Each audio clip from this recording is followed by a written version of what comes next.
Do people love to hate what they don't like? But that's okay, I let them talk while I hold mine. Want me to change but you don't know what's right. Maybe you don't know what you're saying. Sick of these games we're playing. I feel like it's not fair. Hard at work but you don't see. You tell me what I should be. Honestly, do you feel proud hurting me? But that's alright, I know you'll never listen. I try to talk to you, but what's the difference? Do you see me trying to survive? What would be enough to make you realize? Am I the only one asking why? Yeah. Do people love to hate what they don't like? But that's okay, I let them talk while I hold mine. Want me to change but you don't know what's right. Maybe you don't know what you're saying. Sick of these games we're playing. I feel like it's not fair. Tell me why now. Help me see how you could be so cold to me.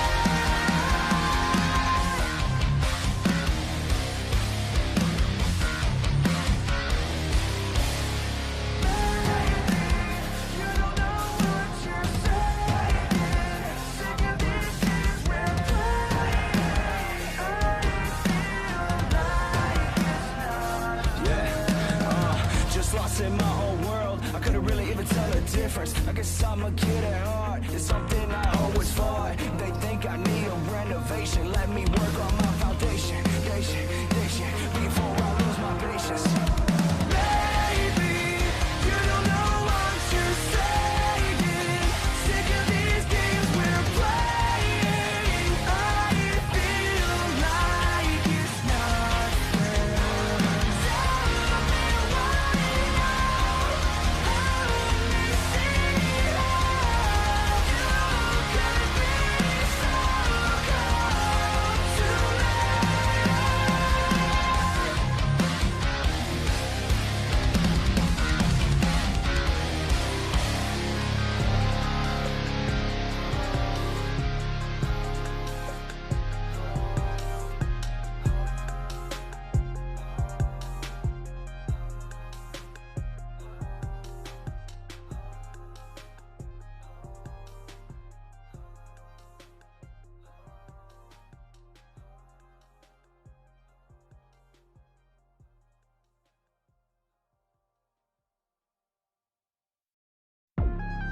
Am I the only one asking why?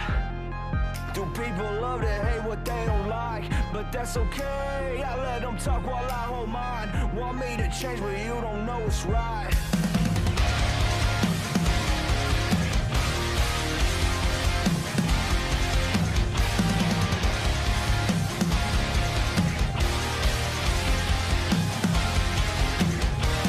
Maybe you jumped the gun before we had any time to talk about me and what I wanted. But that's alright, I know you'll never listen. I try to talk but you prefer the distance. Do you see me trying to survive? Would it be enough to open your eyes? Am I the only one asking why? Do people love to hate what they don't like? But that's okay, I let them talk while I hold mine. Want me to change but you don't know what's right. Maybe you don't know what you're saying. Sick of these games we're playing. I feel like it's not fair. Hard at work but you don't see. You tell me what I should be. Honestly, do you feel proud hurting me? But that's alright, I know you'll never listen. I try to talk to you, but what's the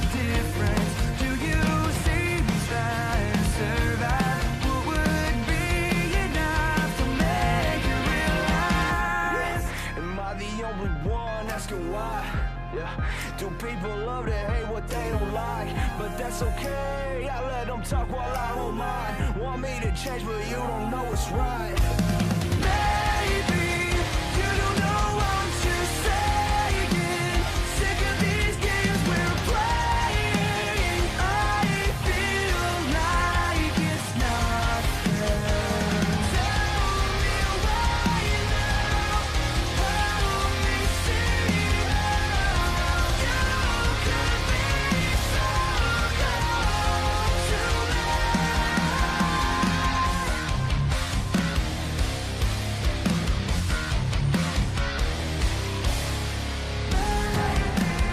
You don't know what you're saying, sick of these games we're playing. I feel like it's not fair. Alright, well this is different. Don't worry, I'll turn up the volume here in a seckie. Oh god, it's my coffee cup. Okay, so we're doing something a little different today with live streaming. I have a bunch of editing to do, but I didn't realize the AMD thing and NVIDIA keynotes would be today. I completely forgot this event going on.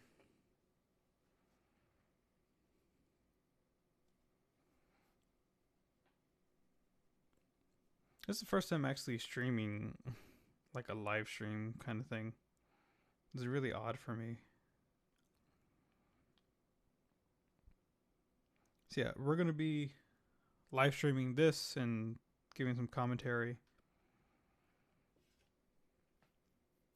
Just my incompetent thoughts and opinions and what we all like and what we dislike, or what, so on and so forth.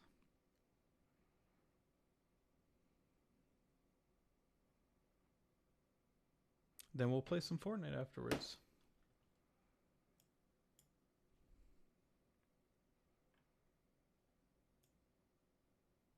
Turn that up a little bit.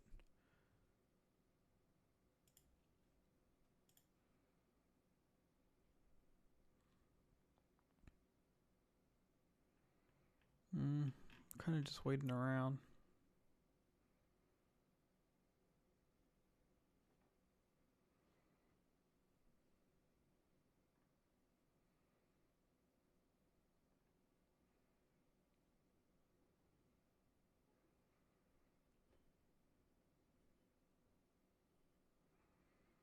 Should be starting in like, what, 3 minutes? I guess we could be doing something.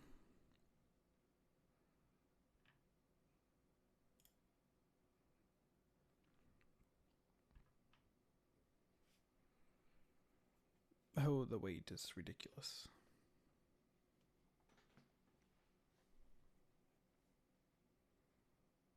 There's a theater mode? Oh, that's interesting. I guess we're just gonna keep waiting for a little bit. Where are my headphones? Where are my little headphones? Ah, coffee cup. Let's move you out the way.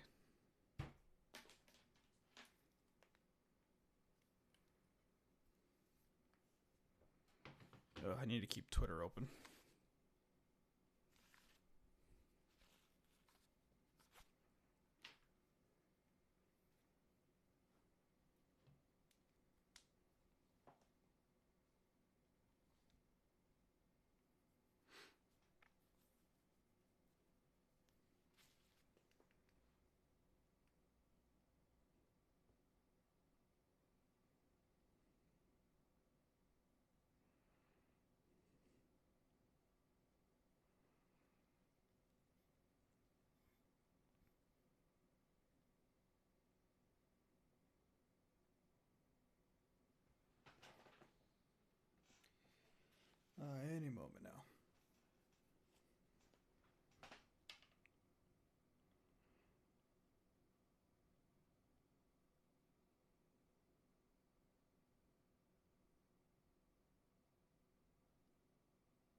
I figure it should have been. Let me refresh the page. It should have been.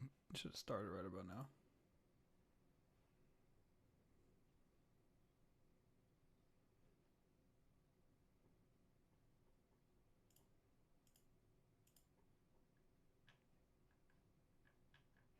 No, nothing. I'm going to Twitter.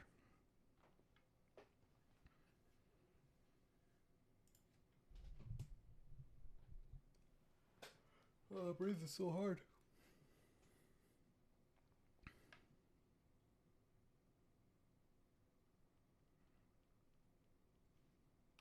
Are there any leaks already actually on Twitter? Now I'm actually afraid.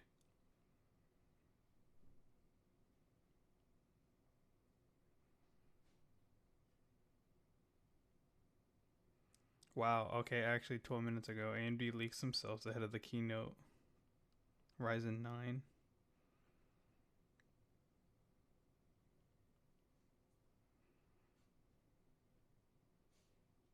AMD Ryzen 3000 CPUs will officially support DDR4 3200 memory. Oh, that's cool.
Got a whole lot of nothing.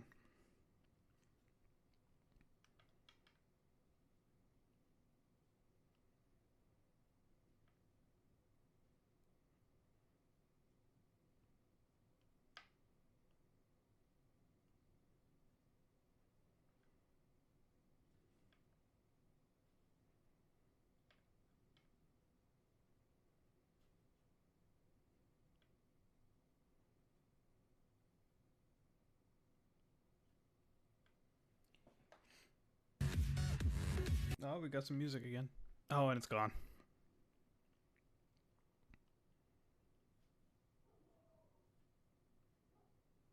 Morning, ladies and Oh, gentlemen. here we go. Welcome to the 2019 Computex International Press Conference and CEO Keynote.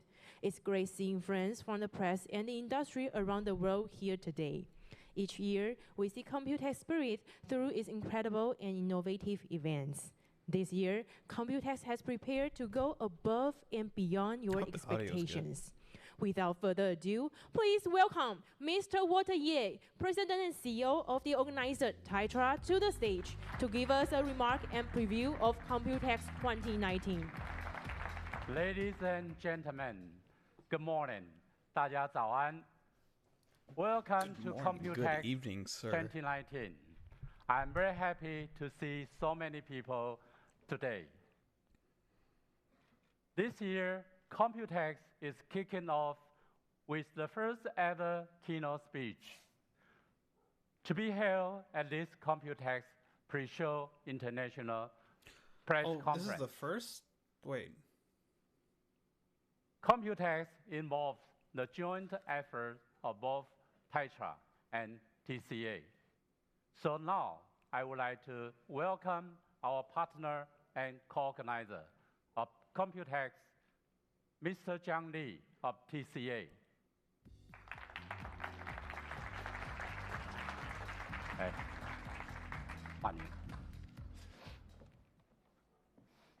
That dude. President Walter Ye of Tetra, distinguished guests, media friends, ladies and gentlemen. On behalf of Taipei Computer Association and our chairman, T.H. Tong, I would like to express my welcome to all of you for coming this year, Computex. Since early 19th centuries, steam machine, electric generator, and the internal combustion There are a engine lot of brought human beings English-speaking into people there, I automation guess? civilization era. And then, since 1960, semiconductor, computer, network, and mobile devices brought us into information technology civilization era. Taiwan and the Computex Taipei participate in this great IT revolution process at the very beginnings with our engineering capability, operation flexibility, and business trust. Therefore, we obtained a solid role in worldwide ICT supply chain and the ecosystem. This month, this May, is exactly the 50-year anniversary of AMD.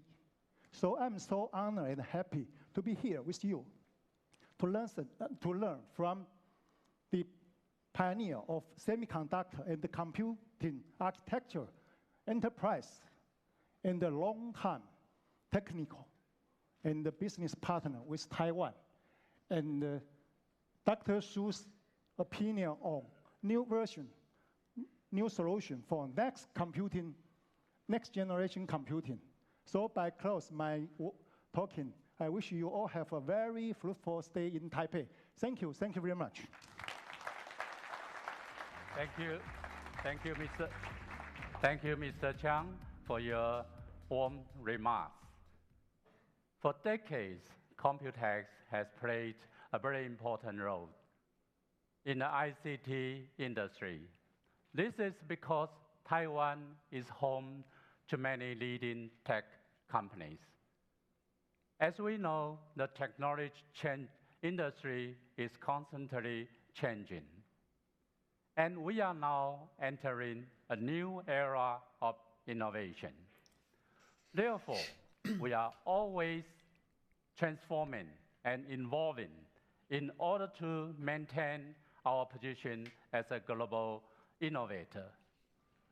Indeed, last October, the World Economic Forum, WEF, ranked Taiwan as one of the top 4 super innovators in the world, alongside Germany, the US, and Switzerland. Wow. Taiwan has achieved this remarkable position thanks to our vibrant startup ecosystem and strong digital I've always wanted to go to economy. Taiwan. Moreover, with the support of the Taiwan government, our exhibitors, and our visitors, we are able to stay one step ahead in a fast-changing world. Today, Computex is more than just a sourcing platform. It is also the platform for building technology ecosystem with focuses on themes like AI, IoT, 5G, blockchain, innovations and startups, Oh yeah, gaming, 5G, I forgot that was a thing. and XR. Unlike many other ICT trade shows, Computex is expanding every year. Our new Nangang Exhibition Hall 2 is providing new capacity with almost 10% growth in booth numbers from last year. This year, Computex is hosting 1,000 1,685 exhibitors. Jeez. Key exhibitors include AMD, Acer, Asus, Audi, BenQ, IBM is still in the Delta, game. Intel, Micron, Microsoft, MSI, NVIDIA, Honda, and many more. Did you see Minecraft? One of the highlights of Computex is Innovex, which links together the entire supply chain and promotes a complete ecosystem for the startup community. If a startup is looking to find Innovex, investors, okay. promote new ideas or Audi? products, or search for partners and manufacturers, Innovex is the perfect place to start. Since its debut in 2016, Innovex has more than doubled in size, with 467 global startups from 25 countries. Now, Innovex is the biggest startup platform in Asia. I feel like I should know what that is. To help our startup become tomorrow's success stories, we do things differently. We organize events such as Startup Tour, Is that Innovex the company, Forum, I guess? I guess it's the company. such as Startup and also pitch contacts and matchmaking events with VCs. To help our startup, other events at Computex also makes this show exceptional. For Microsoft is doing a instance, keynote? I did you not will know that. hear from great industry leaders at keynotes, such as Dr. Lisa Su, AMD President and CEO, Mr. Gregory Bryant, Intel Senior Vice President, and Mr. Nick Parker, Microsoft Corporate Vice President.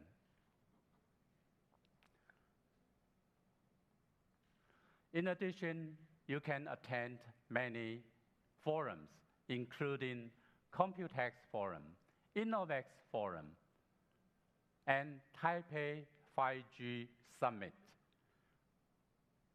You will also see product launches by global brand names. His punctuation is actually pretty Only good. today, from this morning until the evening, we have many product launches from top brands from all over the world. Most importantly, we help to arrange one-on-one trade meetings with global buyers during the show. Oh, goody, trade meetings. And that is not all you will see and do at Computex this year. For the next 5 days, you will see and experience how technologies are positively impacting how we live, work, and play, and how we communicate, think, and create. The industry is changing, and together we are changing the world. So, enjoy future technologies at Computex today. Now, I'm going to introduce to you someone very special.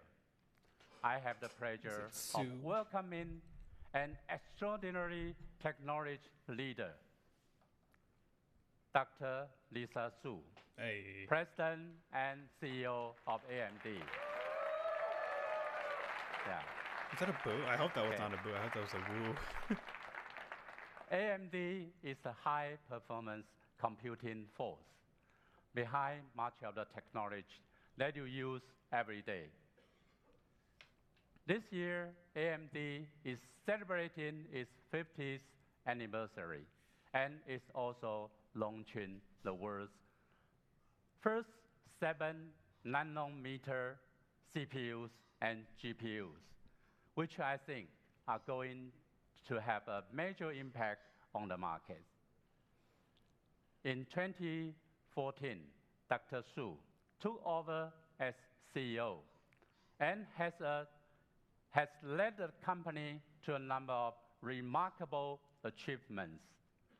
She is truly a world-class and globally recognized business leader.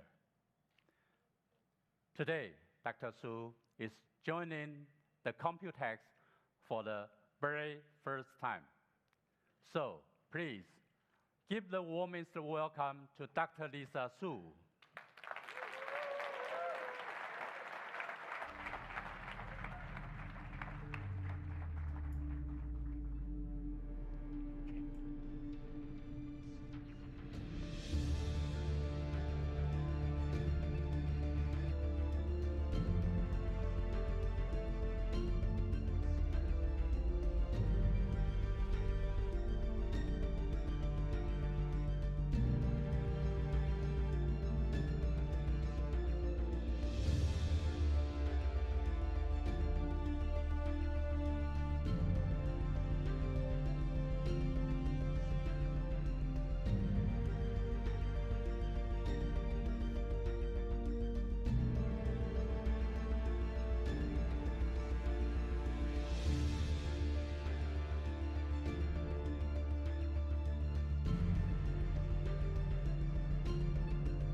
Fancy. There she is, the woman of the hour. Good morning. Thank you. Good morning. Thank you so much, Walter. Yeah. Thank you, Lisa, for coming to Computex. Thank you for having us. Thank you. All right. Good morning, Taipei. It is absolutely wonderful to be here in Taipei, opening up the Computex press conference. And I have to really thank the entire Computex committee, particularly Taitra and TCA, for inviting AMD to our first ever keynote here at Computex. So, I thought keynotes were a thing already. I guess I'm wrong. It is an incredible place where we have our industry partners and all of the members of the press together. But I'd also like to welcome the global audience that is watching all over the world on live stream. We truly appreciate you joining us today, like joining no one's AMD, business. joining Computex. And Walter said something interesting. He said it was our first time at Computex. Actually, AMD comes to Computex every single year. Oh, no. And we come to Someone got called Computex out. every single year because this is the heart of the ecosystem in computing. But this is the first time we are officially invited to be a keynote here at Computex. So again, thank you very much. She go, look, you gotta get your facts straight. So Walter mentioned that as a company, we actually celebrated our 50th anniversary, actually just a few weeks ago on May 1st. And it's a big milestone for every technology company, and certainly a big milestone for AMD. And if you look at the history of AMD, we've always had this vision. Our vision is to push technology to its limits. And it is all about industry first and introducing new technologies that haven't been introduced before. If you take a look at the first gigahertz CPU, that was introduced by AMD. Or the first gigahertz GPU, that was introduced by AMD. And more recently, we've really been focused on innovation in high-performance computing. So we introduced the first high-end desktop processor at 32 cores to really revolutionize the industry. Hell yeah, brother. And just earlier this year, we introduced the first 7-nanometer GPU. So lots of technology. Didn't that But as exciting as the last like 50 hardcore? years were, the next 50 years for technology is much, much more exciting. There's a tremendous demand for computing, and we really see two key areas. It's the demand for better experiences, So it's all of the devices that each one of us has, hundreds of devices that we interact with at work or play or through our daily lives. We want each one of those devices to be better. We want them to be more responsive. We want them to understand what we want, and that requires tremendous computing power. On the other side, we also have these hundreds of devices giving us lots and lots of data. And what are you going to do with all that data? We want that data to be like, smarter. we're going to charge you for it. We want that data to help us make decisions, and we want that data to help us make our lives more easy. And that is really the huge demand for more compute on the other side of the infrastructure. Now, at AMD, we have one goal in mind. Our one goal is to lead the industry. And that requires that we think very differently about how to push the envelope in high-performance computing. And since we're here amongst our friends in Taiwan who control really so much of the ecosystem, it is a tremendous time to be in high-performance markets. Yeah, she's running out Really. of breath. If you look across the data center, or you look across gaming, or you look across PCs, all of these are growth areas for us, and areas where new technologies can make a huge, huge difference. But one of the things about being in semiconductors is you have to make big bets. Big bets are what tell you, are you going to win, or are you not going to win? And at AMD, we have been making some big bets. Our big bets are around high-performance leadership. And high-performance leadership is not one or two things. It's really a series of decisions that were made 3 to 5 years ago that position us for this year in 2019. And if you take a look at some of those bets, the first is in process technology. We've chosen to be at the leading edge of process technology. We want the best that the industry has to offer. And frankly, that's in 2019, that's 7-nanometer process technology. And we are extremely proud of partnering with TSMC because they do have the best technology in the industry. The second bet is around high-performance cores. The cores are really the engines of our products. And you want those engines to be as modern and capable as possible. And so today, we're going to talk to you about our Zen 2 cores, and we're going to talk to you about our Navi products. And that gives you an idea of our high-performance engines that will power the next decade. And the third piece is we have to put all of these things smartly together. What do they do afterwards? And it doesn't mean just building large pieces of silicon. It really means putting the best technology in the best silicon, in the best package, in the best system. And that's what we call our chiplet architecture, because our chiplet architecture allows us to build an incredible set of products. Now, I told you Computex is an extremely exciting time for us. And this morning, we're going to talk about a lot of different things. We're going to give you a brief update on where we are with our data center products, the second generation Rome. We're going to talk a bit about Navi. How many of you are interested in Navi? Hell yeah, man. Even though I just bought a graphics card. We're going to preview Navi for you because it's an incredible product family for gaming. And then third generation AMD Ryzen CPUs. Yeah, buddy. I need a new CPU. We're going to have a fun morning talking about where technology can really go. So with that, let's start in the data center, please.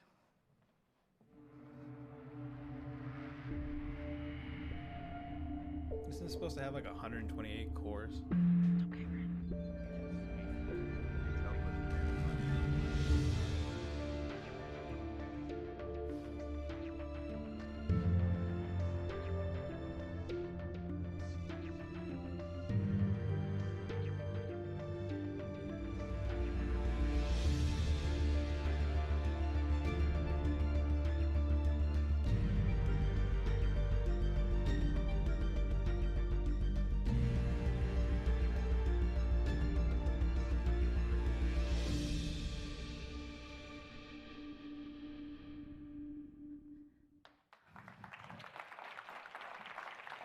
I saw a couple All different right, things so on that look, chip. the data center is really incredibly exciting. And what's exciting about it is the data center really helps us solve the world's toughest and most important challenges. And when you think about some of the most important scientific problems in the world, or you think about high-performance computing, or you think about the tremendous growth in the cloud, or all of the focus on machine learning, all of these things need lots and lots of computing horsepower. And that's what it is we've been focused on. 2 years ago, we introduced the EPYC processor family. EPYC was meant to really bring a new era in the data center. We wanted to change the rules. We wanted to allow people to use single socket or dual socket systems, depending on their workloads. And with that, we have seen tremendous adoption in EPYC over the last 2 years. Today, we have more than 60 AMD EPYC platforms in production. And if you look globally at the largest cloud environments, many of them are using AMD, including Microsoft Azure, including Amazon, including Baidu, Tencent, and many, many more. We have more than 50 AMD EPYC cloud instances in production right now. But I talked to you about solving the world's toughest problems, and it's actually something that we're very proud of. We're engineers. We like to solve problems. And just a few weeks ago, we were very, very honored to be selected for probably one of the most challenging, if not the most challenging supercomputer in the world. AMD was selected by Oak Ridge National Laboratories and the US Department of Energy, together with Cray, to build a 1.5 exaflop supercomputer. That's 1.5 exaflops.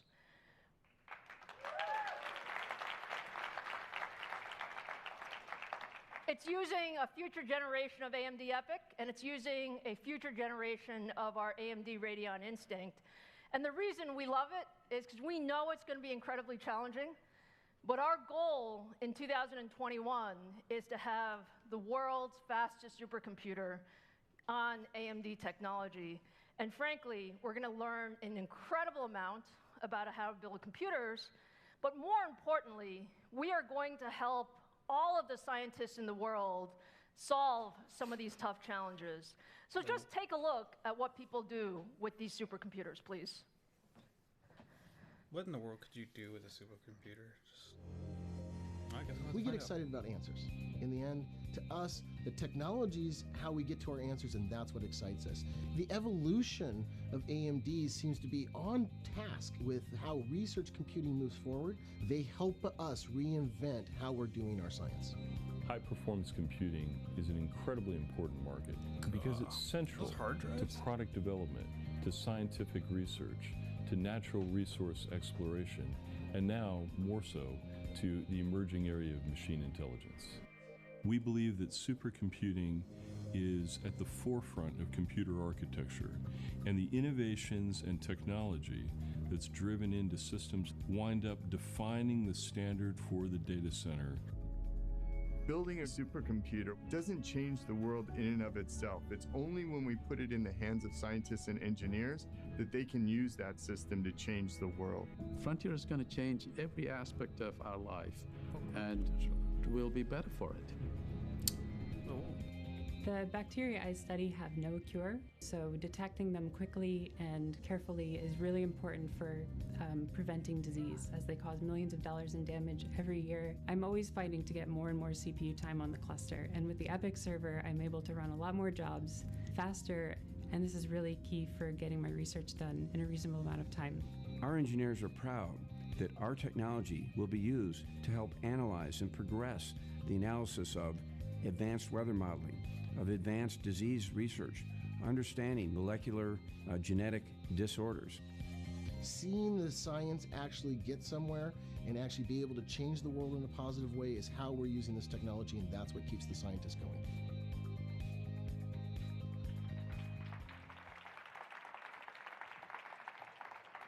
Is that exciting or what, in terms of what you can do with the technology? So with that, let me bring you to our first announcement of the morning. You saw what we could do in supercomputing capabilities, and what we're announcing today with Microsoft is we are bringing that supercomputing capability of scale into the Azure cloud. And the idea here is that we have the ability to have the largest cluster of EPYC CPUs, over 10,000 CPUs, that will really allow you to simulate very, very large tasks. And our first customer has already said that they have been able to get over 7,500 times speed up by using the Azure cloud with EPYC compared to what they could do before. So I think that's pretty amazing, huh? Who's the first customer? Now, I also want to give you an update on our second generation EPYC processor, Rome. Rome is an incredible product. It's built on 7nm technology. It's up to 64 Zen 2 cores. It has incredible compute and I/O and bandwidth capability because of the way we architected this device. And when you look at what that means, what we see in our labs and in our customers' labs is we see up to twice the performance, 2x the performance per socket compared to our previous generation. And on floating point workloads, we see up to 4x because of the floating point capability that we've put into Rome. Now, we're very, very excited about how Rome is doing in the labs, and we want to show you some of how Rome is doing here at Computex. So for that, let me invite Forrest Norrod to the stage. Hey, Lisa. Good morning. Forrest runs our data center business. And Forrest, let's give our audience a preview of how Rome is doing. Fantastic. Well, at CES back in January, Lisa showed the world the first performance demo on Rome with a single Rome processor outperforming what was, at that time, a dual-socket, top-of-stack, best system from our competitor. And that was great. But today, I'm going to be showing you that same simulation on two Rome processors outperforming the top-of-line Cascade Lake 8280 processor, dual socket from Intel, just announced a month ago. And Rome, in a dual socket to dual socket comparison, over twice as fast on molecular dynamic simulations. They announced it. How the hell did they get their hands on it already? Forrest, do you want to talk about what those nanoseconds were down there? The nanoseconds were, we are simulating a protein that's part of HDL floating around in the bloodstream. And it's critically important to understand how it interacts with other chemicals in your body. And that simulation was simulation of nanoseconds of that progression of the molecule, 92,000 atoms. And it's such an incredibly complicated thing that even the speed of EPYC can only simulate about 20 nanoseconds a day, but that's twice as much as on Cascade Lake. So twice the performance on Rome than our previous generation, twice the performance of the 8280M, which is a $10,000 processor. And we have twice as many platforms in development that'll be ready so that customers, most importantly, can get the power of Rome into their hands, into their labs, into their businesses as soon as possible. And Forrest, when are we launching this product? Today. We're launching this Q3. product next quarter. Thanks, Lisa. Sorry, okay, I figured. So like Thank August, you, Forrest. September. And I hope you guys got just a preview of how excited we are with Rome. Rome is going to be incredible, and it's going to revolutionize the data center. So with that, now let's move into the realm of graphics and gaming. Oh God, here we go. Let's see, Davi.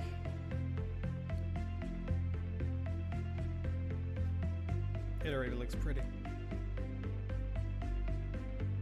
Then again, it is a 3D render. I imagine it looks like the Ryzen 7 GPU. Oh, it performs better than that thing. Cool.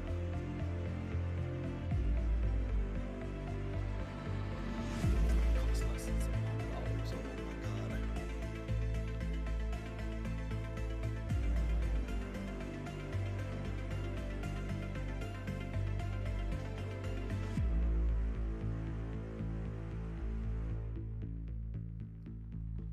Pretty, pretty, pretty. All right. Oh, they're powering How many of you Google's love thing. Radeon?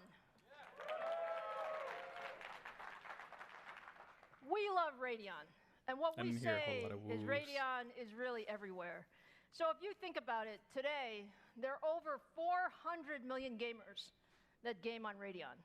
Over 400 million. And when you look across the PC form factor, notebooks, Apple iMac, MacBook Pro products, when you look across the game consoles with Sony and Microsoft, and most recently, you saw Google announce that they're starting the their Switch using cloud like AMD gaming, products, honestly? technologies using AMD. You really get the sense that Radeon is everywhere. And one of the things I say, and I say very, very often, is AMD just loves gamers. Do you agree? She was expecting a hand clap. What the hell? You know, 2019 has already been a very, very important year for Radeon. We started the That or year she lost at her momentum. CES launching the second generation Vega product in gaming called Radeon 7. Goodness, This all was these the dogs. world's first 7-nanometer GPU, and it has incredible performance across gaming as well as compute workloads. And when you look at what we're doing in the data center with Radeon Instinct MI60 and MI50, we have a number of design wins and engagements that are looking at bringing Vega into all aspects of the data center. And what we see is tremendous momentum. So you're going to continue to see Vega, and you're going to continue to see Vega in these large, compute-intensive workstation workloads, and you'll hear a lot more about that over the next weeks and months. But I started with the idea of gamers are special. We believe there are over 2 billion gamers in the world, and that's including PCs, consoles, cloud, mobile, and gamers are incredibly demanding. Gaming is a very, very social That's sport, funny. so you want to be able to share it with your friends. You want incredible control and responsiveness. You want performance in every form factor, and you want to be able to play your favorite games anywhere, anytime, I guess we are very demanding. with the same ecosystem. To do that, you really need to build a GPU architecture that goes across PCs, consoles, and the cloud. And that's exactly what we set out to do. So, Navi is our new family of Radeon GPUs. Please be good. And it is Please. really built Please to have a power good the future price. of gaming. And when you think about Navi, think about it's really the start of an incredible future in gaming going forward. So, let me tell you a little bit about Navi. The price, Not man. many Price. people know much about Navi. No. When you look at Navi, we believe that it can power a tremendous number of applications. Just last month, Sony announced the first application of Navi. They announced that their next generation PlayStation is going to be powered by AMD. Oh god, yeah, that freaking with load times our are ridiculously semi-custom fast. portfolio using Navi as well as our Zen 2 products. And I can't tell you how excited we are to do that. When you think Microsoft, about the bring your vision of Mark guns. Cerny at Sony, he's really looking at revolutionizing the console era for the next decade. And we are very, very honored to be partnering with Sony in that area. Now, when I talk about Navi, I also talk about Navi as it relates to our PC products. And I want to tell you a little bit about what makes Navi so special. There are really a couple of things.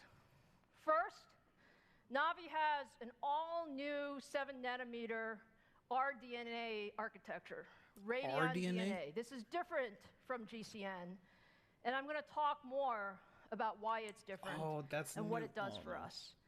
Navi's also focused on gaming. Like I said, responsiveness, performance, and so faster clock speeds, higher gaming performance, lower power. Well, And maybe Navi it's good is they also the finally get rid world's of first GCN. gaming It wasn't all that GPU great to begin that with. has PCI Express Gen 4 enabled. So let me tell you a little bit about our DNA. And again, we call this Radeon DNA. Yo, that sounds so the R catchy, has RDNA. red, Radeon here. The way to think about it is AMD has had a long history of architectures in the GPU space. We love GCN. GCN has been a great architecture for us. And frankly, you're going to continue to see GCN as we go with new versions of Vega and many of the high compute workload applications. Wait, but we would consider it? You guys know how we thought about Zen so it's in not CPUs. Going away. When we designed Zen in CPUs, we decided it was time for from-scratch design because we believed that you needed a new design for the future. And that's exactly what RDNA is. RDNA is a gaming engine, the architecture that will power the foundation of gaming for the next decade. So we're extremely excited about RDNA. Cool. That's cool. Something new. Now, we have so much to talk about as it relates to RDNA. My friend David Wang is sitting right here in the front row. You can ask him all the questions. But let me give you a preview of what makes RDNA so special. RDNA is significant new capabilities. It's a brand new compute unit design. And the idea here is to optimize that compute unit for the future of gaming. And it's really focused on efficiency and increasing the number of instructions we could do per clock. We might actually get we also have an all-new cache architecture hierarchy. And that's all about making gaming more responsive, reducing the latency, getting higher bandwidth, getting lower power, doing more. And the third point is we streamlined the graphics engine. And this is really bringing the architecture together and optimizing for performance per clock as well as higher clock speed. So when you put all that together, let me just give you a couple of numbers so you get an idea of how special RDNA is. When you look at the architectural improvements of RDNA in our first generation compared to our Vega gaming generation, what we see is 1.25x performance per clock. Wait, is that it?